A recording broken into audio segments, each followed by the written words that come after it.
Welcome to episode 36 of Gods and Heroes of Ancient Greece. My name is MyLinda Butterworth, and today we continue with the tale of Theseus, with the story of Theseus and Minos. The first deed of Theseus, performed as prince and heir to the throne of Attica, was to kill the 50 sons of his uncle Pallas.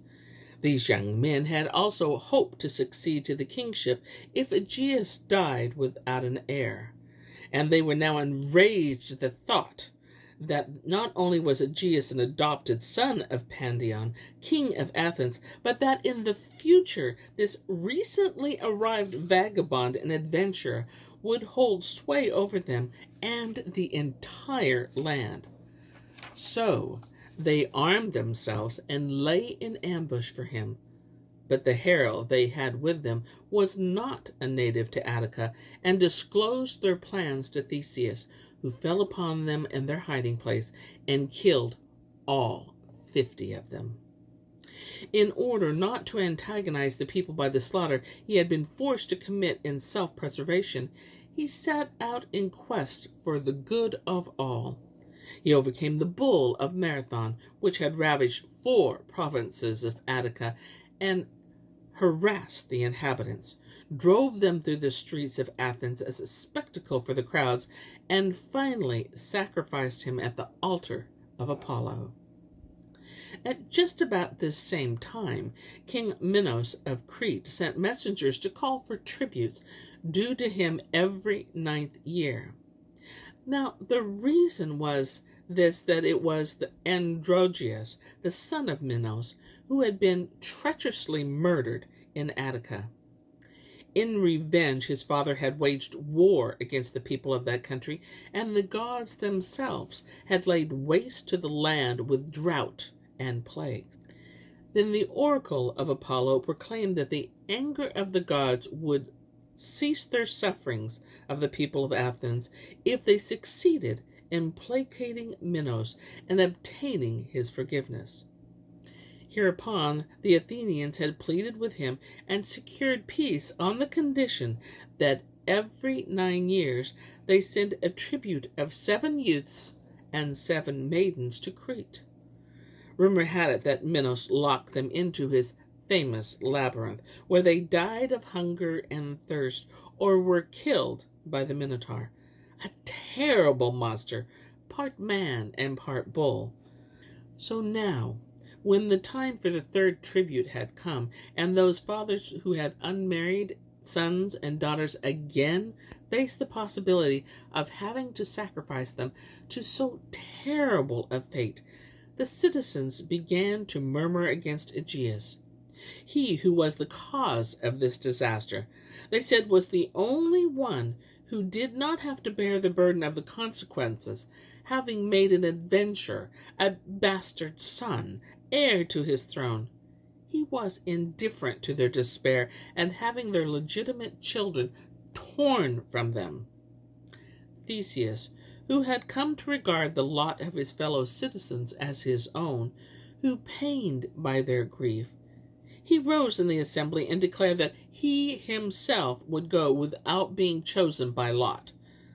All the people were full of admiration for his noble selflessness, and he clung to his purpose in the face of his father's fervent entreaty not to rob him, who had only just gained a son and an heir, of his new happiness. Theseus was steadfast in his resolve, but quieted his father by assuring him with proud self-confidence that he neither intended to perish nor to leave the other youths and maidens to their fate, but to overcome the Minotaur. Up to this time, the ship which took the unhappy victims to Crete had been rigged with a black sail as a sign of their hopelessness. But now that Augeaus heard his son speak with such dauntless faith, he did indeed have the ship equipped in the old accustomed way, but he also gave the helmsman another sail of white stuff, which he was to hoist if Theseus returned safely. If not, he was to leave up the black sail, which would announce disaster from afar. When the lots had been drawn, Theseus took the boys and girls on whom they had fallen to the temple of Apollo, and in their behalf proffered the god the olive branch twined about the white wool, the gift of those who crave protection. When the solemn prayer had been given, he and 13 with him were set down to the seashore, accompanied by all the people, and they boarded the ship of mourning. The oracle of Delphi had advised him to choose the goddess of love as his guide and implore her patronage. Theseus did not understand this counsel, but he made sacrifice to Aphrodite, notwithstanding. Later the meaning grew plain to him, for when he landed in Crete, he was brought before King Minos. His beauty, as he stood there in the bloom of heroic youth, the gaze of a lovely princess, Ariadne. Meeting him secretly, she confessed her love and handed him a ball of thread, one end of which to fasten to the entrance of the labyrinth, and then unroll the ball as he went forward through the bewildering maze to meet the Minotaur. She also gave him a magic sword with which to kill the monster.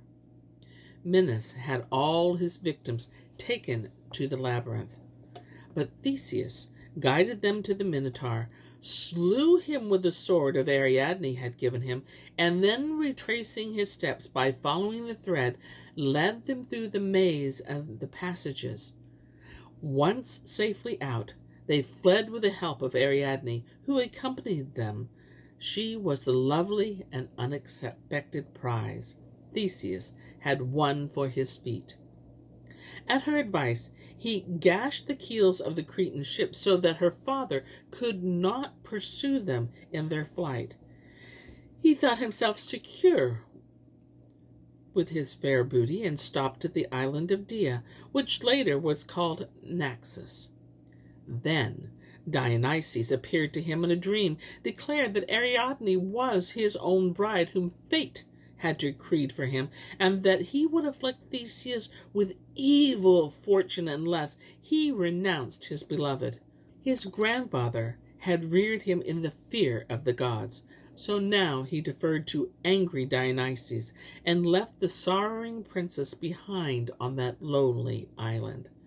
But in the night, Ariadne's true bridegroom came and spirited her away to Mount Drios, where he vanished, and soon after Ariadne, too, became invisible.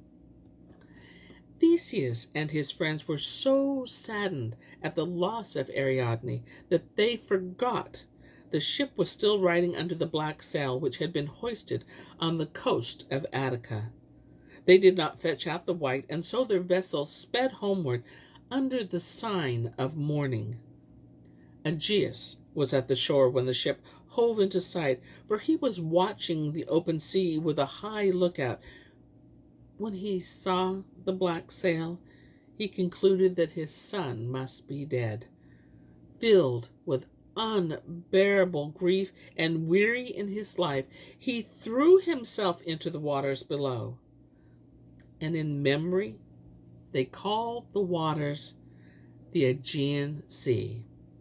In the meantime, Theseus had landed, and before leaving the harbor, he made the gods their offerings he had pledged at the time of his departure, and dispatched a herald to bring the news of his rescue and that of his companions to the city.